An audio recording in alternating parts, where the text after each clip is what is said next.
This is the plaintiff, Elaine Bynum. She says she referred people to the defendant's CPR class and was promised a referral fee of $10 a person. She worked very hard, actually got 432 people from a nanny group to attend the defendant's classes. The defendant double-crossed her, however, because she hasn't paid her in full for the referrals, and she's here suing her for the $3,320 she still owed.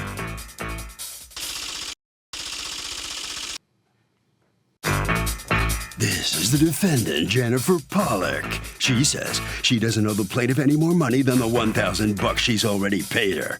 The plaintiff should be happy she got paid anything at all, because she never sent her any students. She just gave her a phone number to a nanny organization. The sad woman's just hard up for money. This lawsuit has no merit, and she thinks the judge will agree. She's accused of ripping off a referrer.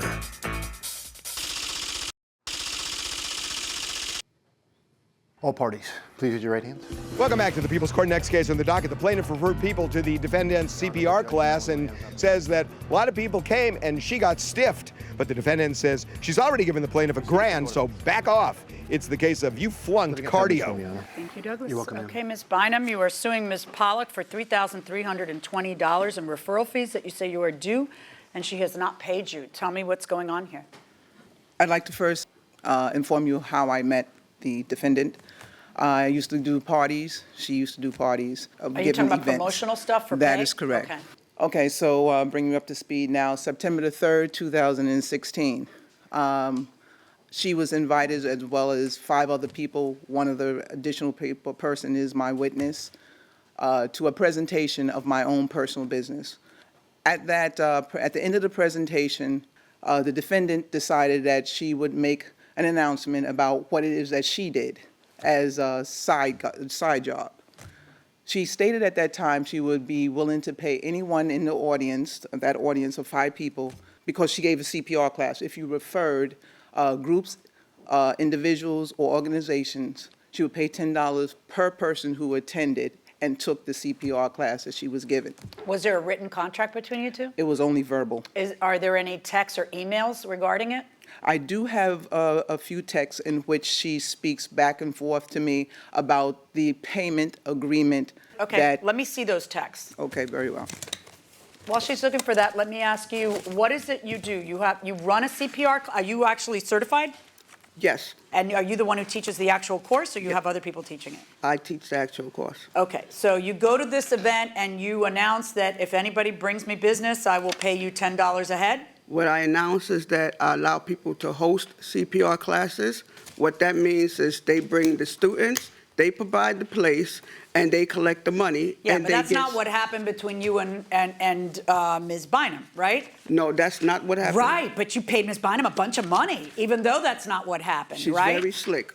She's slick. Okay, so you had those classes, and Ms. Bynum apparently connected you with a nanny service, correct? She connected me with a lady named Fern, who works for a nanny service. How much in total to date have you paid Ms. Bynum?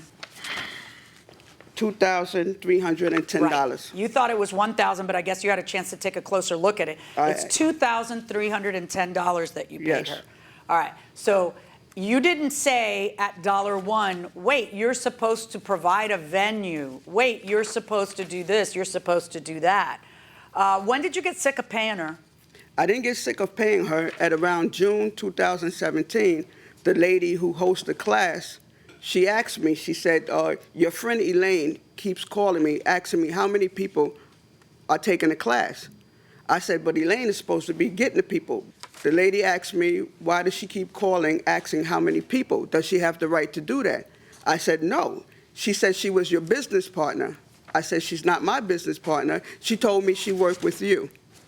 So right there, I knew that she wasn't bringing in any people. The way that she was getting the information of how many people were in the class is before the class, she would call the lady to find out what day. She would follow the lady's group on Facebook to see her promoting the classes. I have copies of that.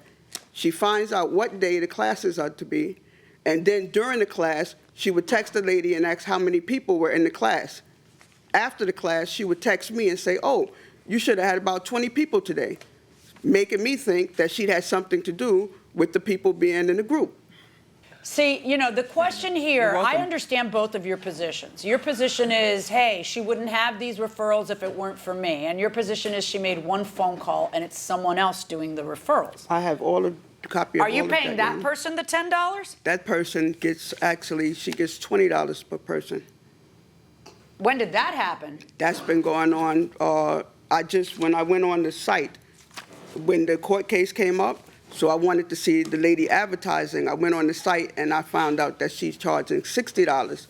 And then you're only getting how much? She gives me, before it was $25, and now she gives me $35 per person. Okay. So how do you prove that that you earned a referral fee? It seems tough. I would assume when they fill out the application for the class, there'd be a box to put your name as a referral on there. What if they don't do it? What if they just don't do it?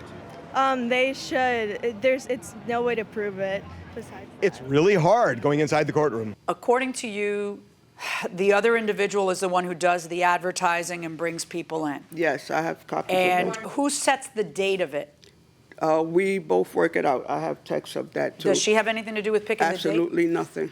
Who registers the students for it? The lady Fern. Okay. May I elaborate? Yeah, I mean, Okay. it sounds to me, look, it's very clear. I don't think you guys disagree on the facts. You know, it's just that you want me to interpret your verbal agreement one way, she wants me to interpret it another way.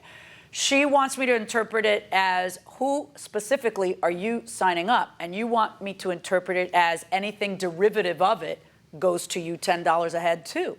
Because you're the one who hooked her up with Fern, right? That's how you want me to interpret it, and you want me to interpret it differently. Well, to a degree, yes.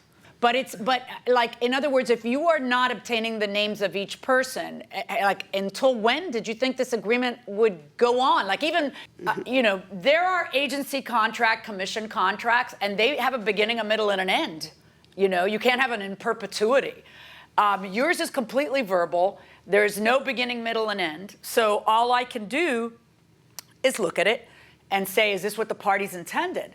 That You is want correct. me to interpret into a blanket saying to 5 people, I'm going to pay you $10 a head for every student you bring me. You want me to interpret that if you connect her with someone else, that you get $10 of whatever that person brings her forever.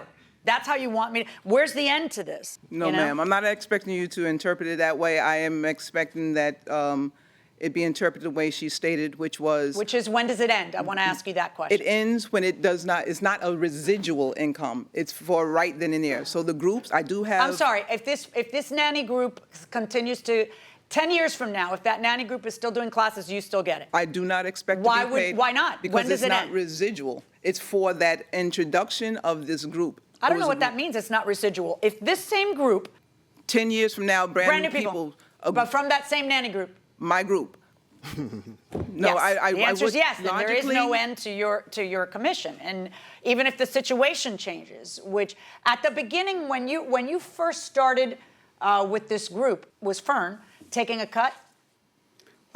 Yes, but What was I didn't know. I never You didn't asked. know she was taking a cut? No, I never asked what she was charging. And then you I found saw, out. Boy, there's all kinds of stuff you don't know, huh? But she's the one that, yes, I found out a whole lot of stuff. And see how she keeps referring it to as her group, her group. When I say group, I mean you bring in a group of students, not you go to a group on Facebook and watch and see what other people are advertising and then informed you find of out. that. Yeah. It's a group on Facebook. You don't belong to a nanny group. I do so. My name is on that group list. My Okay, name is on guys, that group guys, list. we're done. This is a really, I have to tell you, it is kind of a close case. I really wish that you guys had had some kind of written contract that explained a little more fully what the agreement was between you two. But the idea that you could place one call and then get commissions from it forever, it's not that that can't happen, it's that usually that understanding is very clear between the parties in a written contract, if that's your intent. Because when somebody stands up and says, I'll give you $10 a head for every student you sign up, it means I'll give you $10 a head for every student you sign up. So I can understand why she felt, wow, man, this gravy train was going on for $2,300. It's enough already. And listening to the two of you, I'm not going to read in something that is pretty constricting, which is what you're asking me to read in, that she agreed forever to pay you $10 a head for what somebody else did. I'm not going to read that in there, and my verdict in this case is for the defendant. Thank you. So, in what the judge admitted was a very close case, the defendant prevails. Elaine, the plaintiff, has just come out of the court. You know your problem here. You didn't have anything written. Ah. Didn't you get that from the judge? I got that from the judge. I mean, yes, if you'd did. had it written, something down there in concrete, then she could read it and you could, stick Other than to my that. text, yes, yeah, I got that. That was your problem. It's okay. I still believe in the process, due process. Okay. Well, you did get some money. She said she paid you over $2,300. Which was a lie, but it's okay. I believe in the process. That's what she said. The Okay. judge is here to make the right the wrong. Okay, good. I'm glad you feel that way. Yes, most definitely. Most people don't when they lose. So good for you. All right. Ms. Pollock has come out. Are you getting in any agreements with any other person like this or not? No, no, not like that. So the thing here is, if you do, again, a contract would be a huge help. Would you Yes, agree? I Something on agree. paper? Yes, she was trying to pimp me. She was. Yes. Okay. Well, she lost. Congratulations. Thank you. Thank you very much. You must sign some documents out there. Harvey, contract. Big help, right? You know, I got to tell you, Doug, you should almost keep a list of all the people that you give referrals to, and then at least you have the name to prove it if it comes to pass.